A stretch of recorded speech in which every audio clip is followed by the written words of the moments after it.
इस बात में किसी को क्या शक हो सकता है कि ये मुल्क ला इलाहा इल्लल्लाह मोहम्मद रसूलुल्लाह के नाम पर कायम किया गया है।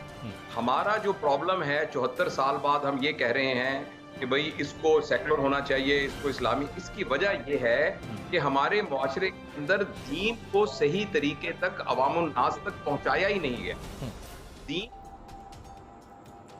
दोस्तों, आप सभी को पता ही होगा कि जब से तालिबान ने अफ़गानिस्तान पर लगभग पूरा कब्जा कर लिया है, तब से पाकिस्तान के कुछ लोग फूले नहीं समा रहे हैं। यहाँ तक कि वह तालिबान का खुलकर समर्थन भी कर रहे हैं। वहीं दूसरी ओर पाकिस्तान के कुछ समझदार लोगों का यह भी मानना है कि तालिबान के अफ़गानिस्तान पर कब्जा करने के बाद उनका अगला निशाना पाकिस्तान ही होगा। दोस्तों, इसी को लेकर पाकिस्तान के समझदार जर्नलिस्ट ने पाकिस्तानी लोगों के सामने और पाकिस्तानी टेलीविज़न पर ही पाकिस्तान की पोल खोल कर रख दी है और सब बता दिया कि किस तरीके से आज पाकिस्तान के लोगों की मेंटलिटी यह बन चुकी है कि वह भारत को नीचा दिखाने के लिए किसी भी हद तक गिर सकते हैं।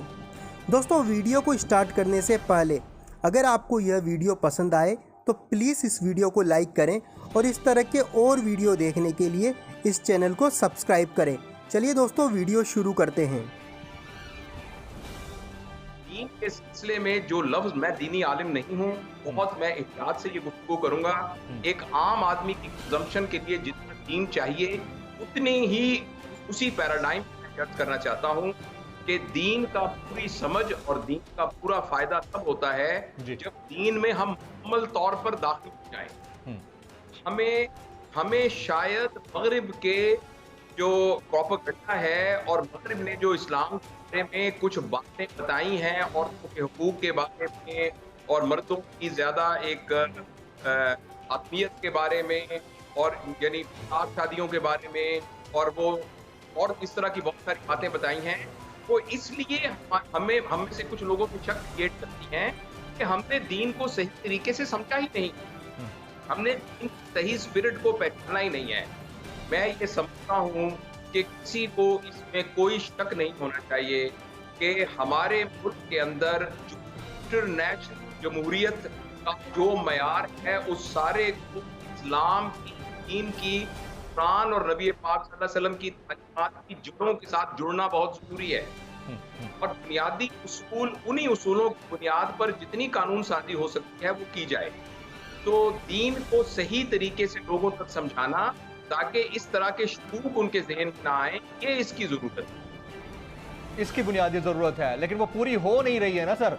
अब जिस मुल्क के अंदर, मैं बल्कि कमर साहब की तरफ जाऊंगा ये सवाल लेके, मुजीब साहब, शामी साहब कहीं बिजी हैं लगता है, मैं कमर साहब की तरफ जाऊंगा। कमर साहब, ये मेरा जिस्म मेरी मर्जी का नारा लगता है, और वो भी इसी इस्लामी जमहूरिया पाकिस्तान में, जिस मुल्क के अंदर 95% टोटल आबादी का अक्सरियत ख्वातीन ये नारा नहीं सुनना चाहती, लेकिन उनको सुनाया जाता है। क्यों सुनाया जाता है और किस वजह से सुनाया जाता है? और फिर एक्सेप्टेंस या अनएक्सेप्टेंस का लेवल ये है कि हम दोनों को इक्वलाइज करना चाहते हैं। आप जरा जमील फारूकी गौर फरमाइए ना जी, ये उस दकियानूसी पार्लिमानी निज़ाम का गुनाह है जिसमें आपके जो पढ़े लिखे लोग हैं उनके वोट से तो कोई MNA MPA बनता ही नहीं है। वो लोग उन लोगों के वोटों से बनते हैं, वो जो ट्रॉलियों में भर के सुबह लाए जाते हैं, जिनको कुछ मालूम नहीं होता वोट की इज़्ज़त क्या है, वोट की वैल्यू क्या है, वोट कितनी बड़ी इम्पॉर्टेंट चीज़ है विच decides for the future of the country. तो एक जगह है इस्लामाबाद, उसमें बैठकर आपके बाकी 22 करोड़ लोगों की ज़िंदगियों के फैसले कर दिए जाते हैं, और वहीं से एक शोशा उठता है, वहीं पे लॉ इन्फोर्समेंट एजेंसीज देखती रहती हैं। ये तो आप तो आज मैं हैरान हूँ कि हम भूल जाने वाले, हमारी बड़ी शॉर्ट मेमोरी है। हमें तो इस बात पर डूब के मर जाना चाहिए था कि जिस वक्त ये औरत मार्च हो रहा था इस्लामाबाद में पिछला जी, ये जो लास्ट टाइम है इससे पिछला, तो उस वक्त ताज़ा इंडियन फ़ौज जो है 9 लाख फ़ौज जो है वो उसने चढ़ाई की थी कश्मीर के ऊपर, और हमारी ख़ातीन की बेहुरमती हो रही थी, इज़्ज़तें लूटी जा रही थी, हमारे बच्चे बेटे शहीद हो रहे थे। और मैं हैरान था उस तमाशे पर कि हमारे पास गैरत और हमीयत का कौन सा पैमाना है जिस पर हम अपने आप को बैसियत कौम नापने की कोशिश कर रहे हैं, और वो कौन थे जो कर रहे थे और वो कौन थे बेगैरत जो देख रहे थे। दोनों बराबर के कसूरवार थे। आप अगर उस पर सिर्फ इस तरह के सवाल करते जाएंगे ना चैनल्स पर, तो ये तमाशा रुकने वाला नहीं है।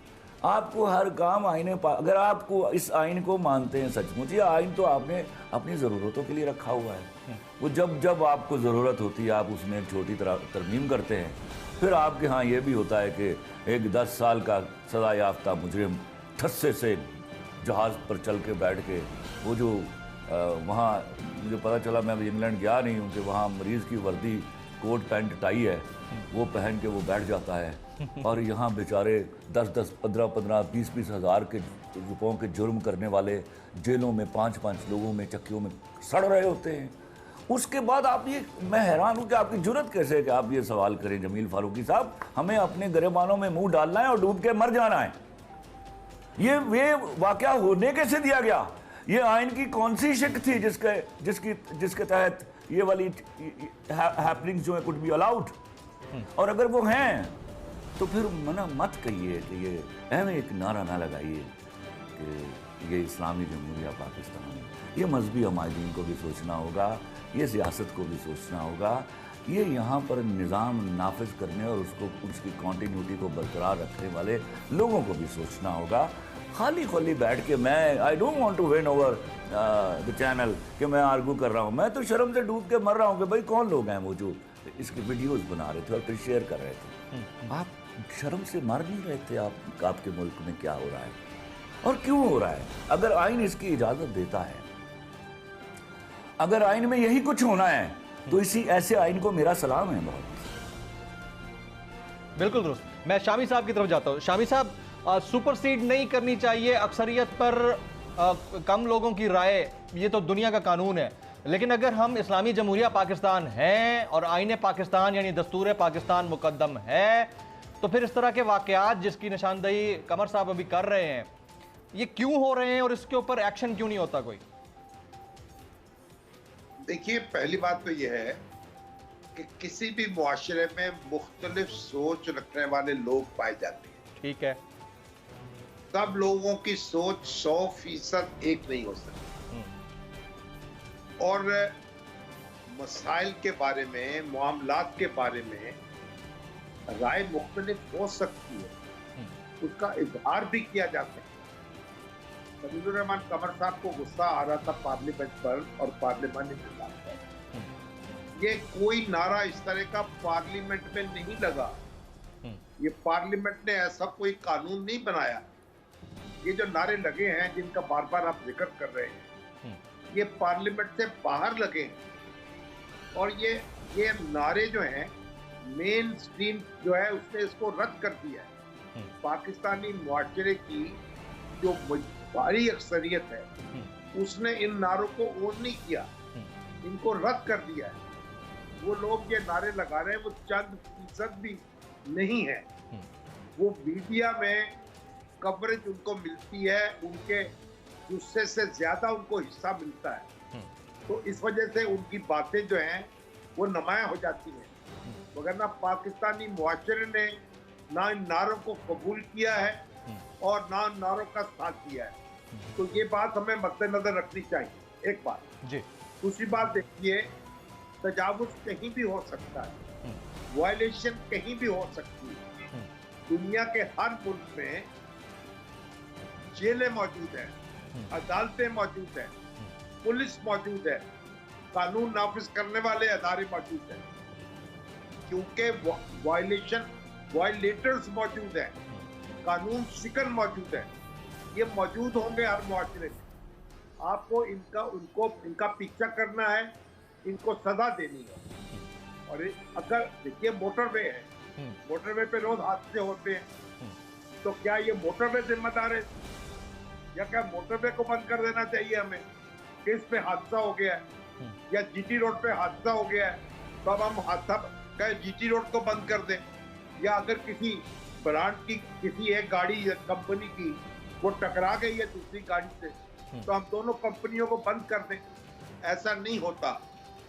किसी भी मुआशरे में आप जहां चले, आप चीन चले जाएं, आप सऊदी अरब चले जाएं, आप अमेरिका चले जाएं, जर्मनी चले जाएं, इंडिया चले जाएं, कानून शिकनी मौजूद है, कानून शिकन मौजूद है, कानून तोड़ने वाले मौजूद हैं।